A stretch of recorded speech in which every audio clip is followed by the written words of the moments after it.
everyone. So this is our last hazard that we're going to discuss, a fire hazard. Okay? So I have here quotation. So fire is a good servant but a bad master. So come to think of an interpretation with this quote. Fire is a good servant but a bad master. So once you already have an idea or thought related with this quotation or interpretation for this quotation, so kindly chat in the comment box. Okay, what is the meaning of fire is a good servant but a bad master? Okay. Now for our objectives today, you're going to recognize elements of the fire triangle in different situations. At the end of the lesson also, you can analyze the different causes of fires. And third, observe precautionary measures and proper procedures in addressing a fire incident. And lastly, apply basic response procedures during a fire incident. Now, how do we describe a fire? So fire is a rapid oxidation of a material in the exothermal chemical processes at combustion, releasing heat, light, and various reaction products.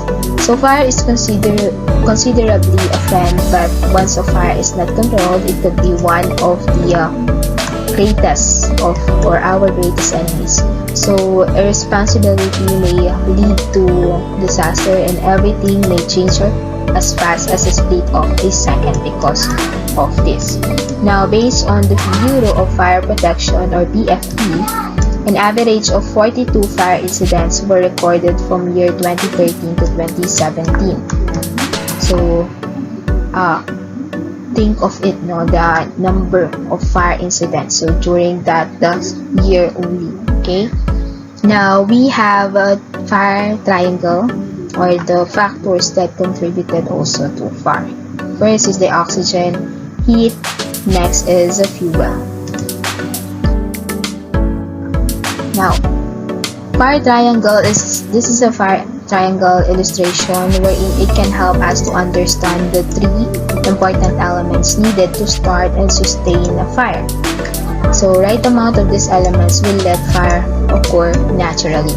So, we have here different fuel sources. So, it can be furniture, paraffin stoves, gas bottles. We also have cooking equipment, timber walls, cladding, plastic layers, insulation, and etc. Clothing and bedding, electrical appliances, and etc. So again, these are the materials or the fuel sources po. And then for the heat, so influences on heat retain, so the type of thickness of walls and roof construction. Thin steel sheets allow heat to radiate out faster than timber cores, and ventilation as below. And for the influences on ventilation, for the oxygen or air, so number and positions of doors and windows, spaces between floors, walls, and roof, changes occur due to windows breaking, walls opening, people intervening, structures collapse, and etc. So again, we also have to know these different elements of fire triangle so that we can mitigate or think a strategy, or a mitigation plan on how to reduce this incident, okay, or to how to prevent this incident. Now, to remove a heat, so lower the temperature of the fire by using, first is the water, okay, of course water, and the second one is the AFFF. So AFFF, you can get this inside the fire extinguisher. So the theory of fire extinguishment is based on removing any of the elements in the fire triangle to suppress the fire. So that's the use of fire extinguisher. Okay, so it can remove one of the element in the fire triangle, so such as the oxygen. Okay. So second is removing a fuel.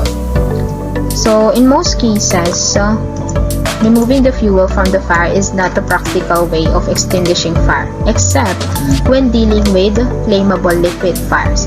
Valves can be shut off and storage vessels pumped to safe areas to help eliminate the supply of fuel to a fire.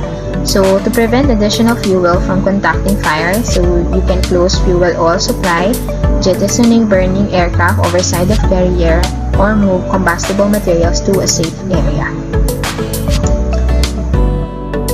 Okay, third one is to remove an oxygen. So air is mainly 21% oxygen, and this is sufficient to support combustion in most fire situations. So removal of the air or oxygen can be accomplished by separating it from the fuel source or by displacing it with other gases like carbon dioxide, nitrogen, and steam. So examples of separation would be a foam on a flammable liquid fire, a wet blanket on a trash fire, or a tight-fitting lid on a skillet fire. So foam does not only lower temperature but also remove the oxygen. Okay, so here, so fire is smoother through application of carbon dioxide. So that's the foam. No? Aqueous film forming foam. So this is again inside the content of a fire extinguisher. And so, like what we said a while ago, there is a fire extinguisher, the use of fire extinguisher. Let us know the parts of fire extinguisher. First, we have the safety pin here, the carrying handle, the discharge lever, that is the below part, and discharge lever, discharge tube, discharge horn, cylinder, and the base. So how to use a fire extinguisher? So just remember this acronym, PASS. So P for the pull the pin, A, aim for the nozzle, S, squeeze the handle, and S, sweep side to side or at the base of the fire. So remember, base of the fire, not the fire itself, no? Okay. And we also have to know the different classification of fire. So in our fire extinguisher, you can see these different symbols, no? And what those symbols mean. No? So if you see this letter A triangle, so meaning this is a class of fire A. So the sources of fire, you can use this for if the source is wood, paper, cloth, trash, and other ordinary materials. For the letter B, okay, B is square red. So this is for the gasoline, oil, paint, and other flammable liquids. Usually, they use this kind of fire extinguisher which have a letter B for some of the restaurants, cafeteria, or food chain. Okay. And next, letter C, live electrical equipment or wirings. Okay. So letter C, decombustible metals and combustible metal alloys. And K, cooking media, vegetable or animal oil, and fats here. Okay. Different types of fire extinguishers. So first, we have the water and foam, only used to put out the class A fire. We also have the fire extinguisher. Carbon dioxide can also used to put out class B and C fire. Dry chemical can be used to put out class A, B, and C fire. Wet chemical fire extinguisher can also used to put out class A and K fires.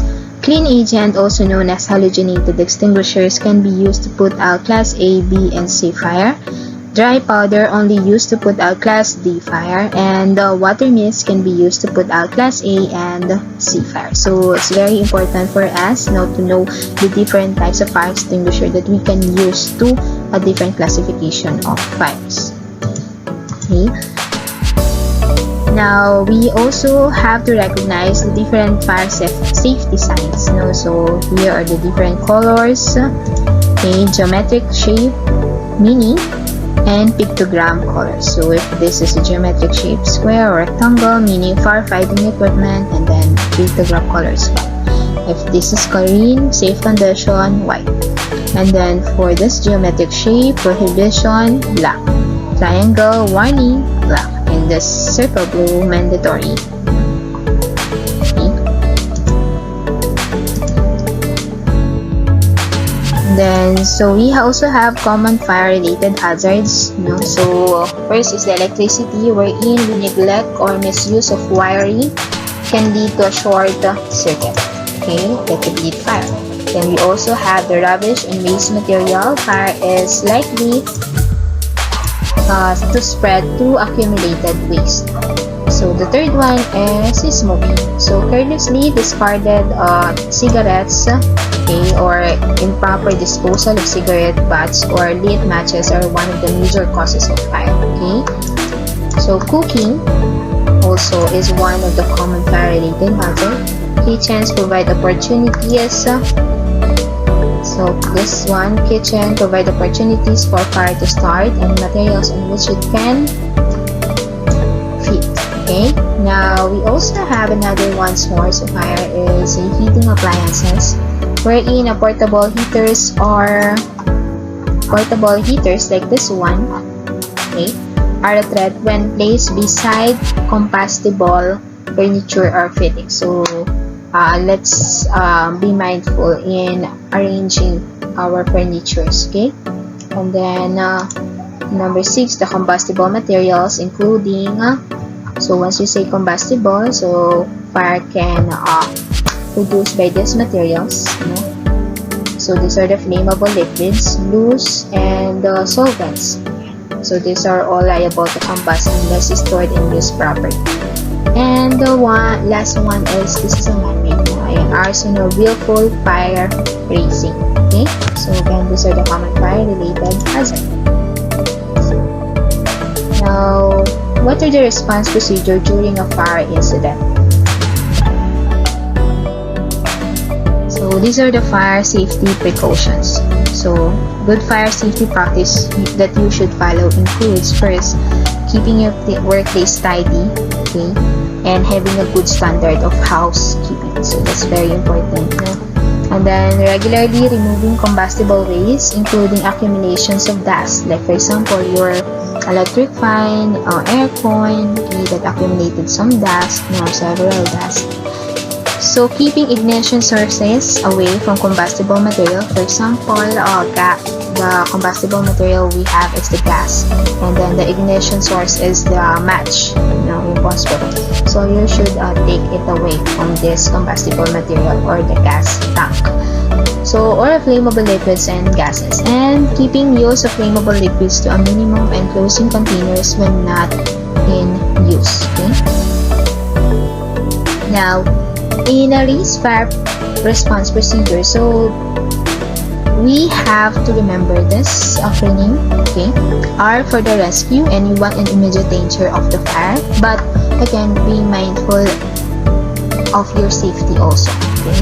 So if delikado na sa sarili mo, okay, and hindi na talaga kayang ma-rescue, so you better go out na, okay, and ask for help na lang po from the firefighter.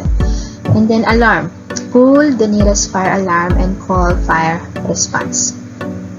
C, contain fire by closing all doors in the fire area, so you should close those doors, and then extinguish small fires. If not, leave the area and close the door, okay?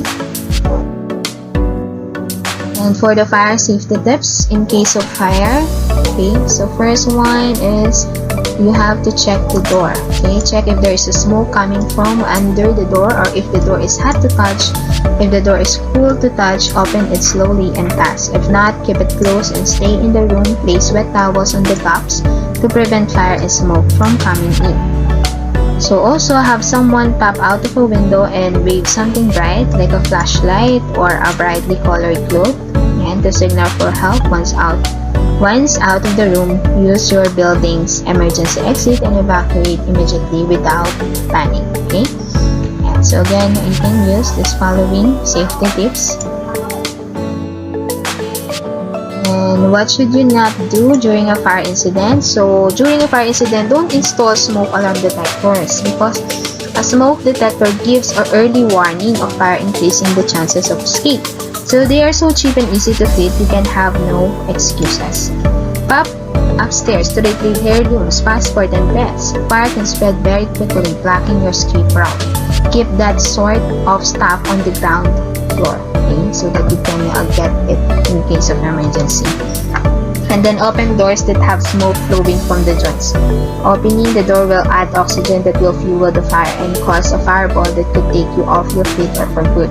So a contained area, a contained fire may burn out for a lack of oxygen. Okay? And throw water on a chip fan fire. So for example, nagluluto ka, biglang lumakas yung apoy. Yeah, so we all know that water doesn't mix with oil, right? So the burning oil will explode, spreading the fire and engulfing you in the process. So if you are going to throw anything, make it a purpose-made fire blanket or use a glass fire extinguisher. Okay? And then number 5, try and escape using an elevator. So the electric circuits are often the first to blow. Being trapped in an elevator in a fire could roast you alive. So always use the stairwells.